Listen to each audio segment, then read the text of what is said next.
The new year is just around the corner, and here are some frugal habits that will help you not just stay even, but to get ahead in 2025. We have been playing Jenga with our budget all year long. I cannot remember a year ever when we have had to make more adjustments throughout the year on our budget than it has been in 2024. And because of that, we began looking a little bit early at our budget for 2025, what we kind of see on the horizon, and the frugal habits that we really want to double down on in 2025. And that's what we'll share with you in this video. If you don't know us, I'm Larry. I'm Hope. And we're from Under the Median, where every week we bring you videos on practical frugality. So what are these habits that we see as having the highest impact on your ability to save money in the new year? The first habit is to focus on high impact choices first. A high impact choice will give you a big bang in your savings on your budget. You're going to cut something out of your budget that will make a large difference. And this is a very encouraging step to make, especially to start with. So why is that so important? Because when you see that influx of cash immediately within 30 days in your bank account, it's going to give you the confidence to continue to find more ways to save money in your budget. Let me give you just a couple of really quick examples. High impact choices.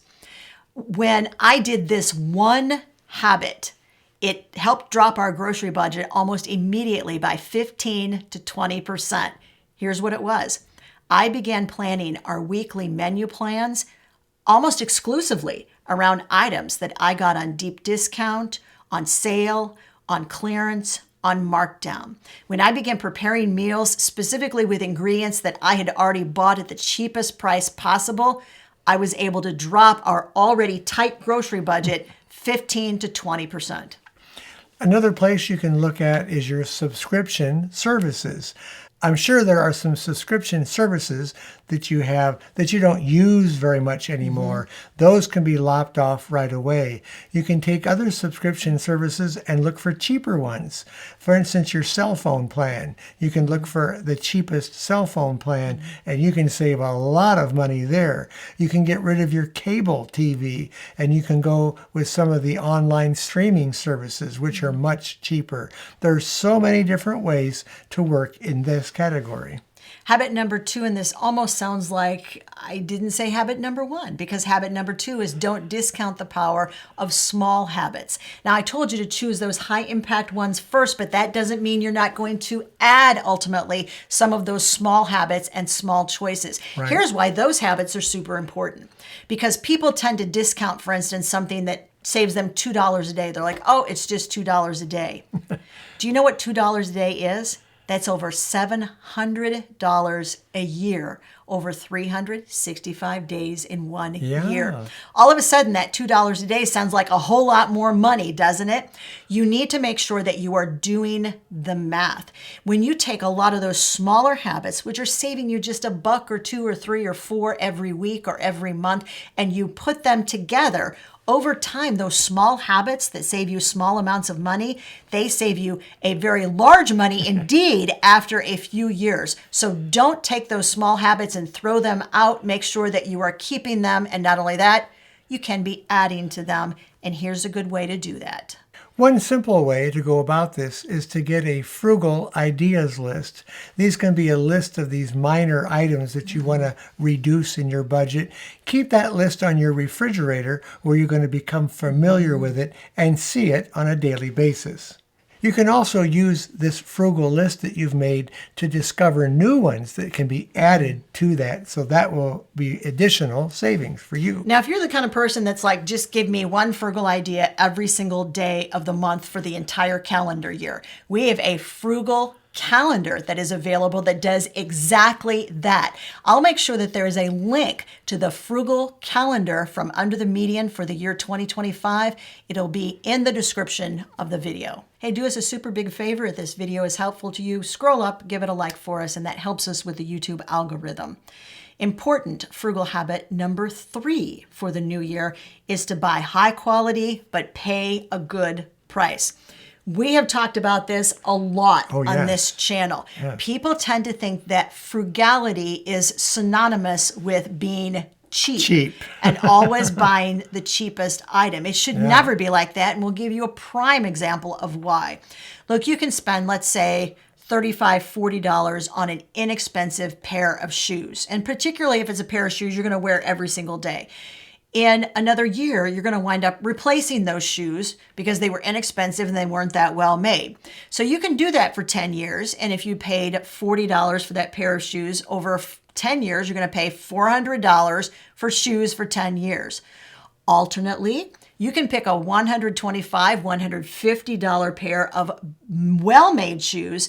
You can wait for a sale on those shoes. You can make sure that you're getting cash back by using Rakuten when you order those shoes online. You can stack as many discounts as possible. You may not pay $150 for that $150 pair of shoes, but those shoes are going to last you so much longer than the $35 or $40 pair of shoes. And that is a great example of where quality stands out over the quantity that you would have to pay if you were buying less expensive. What Hope is talking about really is the hierarchy of frugality, which we've talked about in previous videos. And that's where you start out with all the options that are going to be free, that won't cost you anything. Then you're going to go to the used items that will cost the least. Then you might go to the used items that cost more, depending on how they're listed. And then going with items that are on sale and are brand new. So there's definitely a hierarchy of how you're going to purchase an item. Here's one thing that you always need to remember, though. Just because something is well made and high quality does not mean that that item is always going to be the most expensive. For instance, here's an example of a quality made product with a surprisingly low price, and it comes from our partner for this video, Flexas Ad. Now, 10 months ago, I broke this arm in 3 places right up here. I sat in a recliner to try to get some degree of comfort, and I would literally scream and cry trying to get out of that recliner. After about 5 days, Larry and I decided that we would start researching lift chairs. Of all the lift chairs that we looked at, Flexas Ad clicked all of our boxes, and it was the lowest price that we found. In fact, it was about half the price of any other lift recliner chair that we looked at. The lift function made it so easy to get to a standing position. A traditional recliner just didn't give me enough control over the exact position of the footrest or the headrest. So the dual control motors from Flexas Ad are independently controlled. That meant that I can find that perfect sweet spot for the backrest and the footrest and then just leave it there. In fact, this chair will lay almost completely flat if that's what you need, and it will hold up to 400 pounds. The Flexas Ad XL6 recliner has the most amazing heat and massage functions for sore muscles. Guys, this is serious self-care. I can massage my lower back, my neck, my shoulders, just an all-over gentle massage, and also add heat, only where I want it and at the temperature I want it. The backrest on the Flexas Ad adjusts to 3 positions, and look at this cute little matching pillow comes with the recliner. Flexas Ad even thought to add conveniences like the built-in USB ports so I could charge my phone without getting up out of the chair. We were so excited when we saw that Flexas Ad recently began offering a leather option for the XL6 recliner. It's elegant, it's incredibly comfortable, it is just what we wanted for our living room. Right now, Flexas Ad has a special Black Friday deal going on, and the prices are the same the entire month of November, so you can go ahead and check them out right now. Click the link at the very top of the description of this video. Now, you want to make sure that you use our exclusive coupon code. It's right down there at the bottom of your screen. It's going to get you an additional $50 off 1 chair. But if you buy 2 chairs, it will get you $100 off. Plus, don't miss Flexas Ad's Black Friday campaign for your chance to win a free order. All the details, guys, click on the links all the way at the top of the description of the video. Habit number 4 is to determine what your tipping point is to goods and services. What we mean by this is what is your most amount of money you're willing to put out for that service. And when it goes beyond that point, that's when you should shut it off if you can. This might also be a tipping point at which you're going to make some major changes. Larry and I came up with a way to figure out our tipping point on goods and services several years ago, and we use it a lot. It's called our What If worksheet. We started this in mid-2022 because gas prices were going astronomically high. They were like weekly, they were taking big leaps. Yep. And we said, what are we going to do if gas prices keep rising? I said, well, let's just figure it out. So we came up with a what if scenario. What if gas prices went to $7 a gallon, $10 a gallon, $12 a gallon? What were we going to do? Now, the what if scenario allows you to make a list of compromises or changes that you are willing to make in order to keep that service in your life, or at what point you're going to say, we're just done with it. We can no longer afford it. But what it also does, this helps you to be prepared so you don't panic. Right. And that was the big thing that we saw, was that people were panicking over gas prices. And we said, you can't panic because you can't control what's happening. You are not in control of the prices. What you are in control of is how you are going to react to those prices rising and what you are going to do to plan for them rising so that it doesn't have as much of a harmful impact on your budget. Habit number 5 is to stay stocked up, but do it on a budget. Make sure that you have a plan in your budget for how much you can stock up. We do the 1/5 rule when we're stocking up for groceries. We spend all but 20% at the grocery store, so we have 20% left over that we can use for stocking up. And that gives us some money to bring some things home that we might get on sale or on clearance. This has worked like a charm for us for years and years. It has.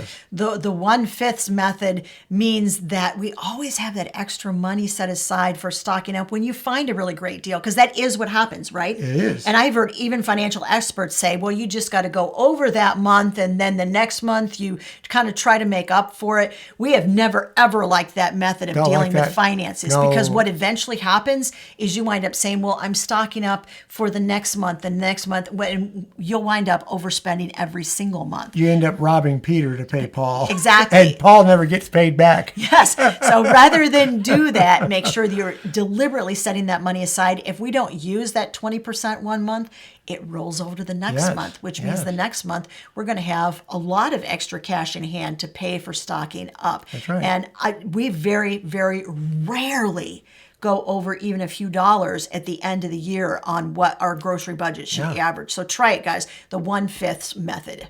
Habit number 6 is to stay aware and stay informed.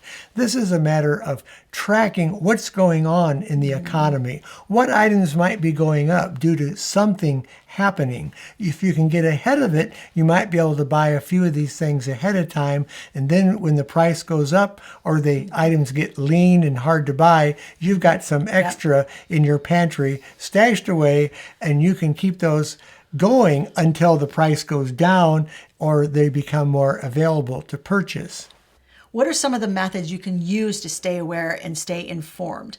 Because you don't want to go from one extreme to the other. No. You don't want to either stick your head in the sand and hope it all passes and you'll figure it out after all the dust has settled. Not a good way to deal with rising prices.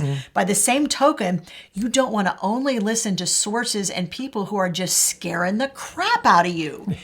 You want sources who are even keeled. This habit is so important, and that's habit number 7, create community.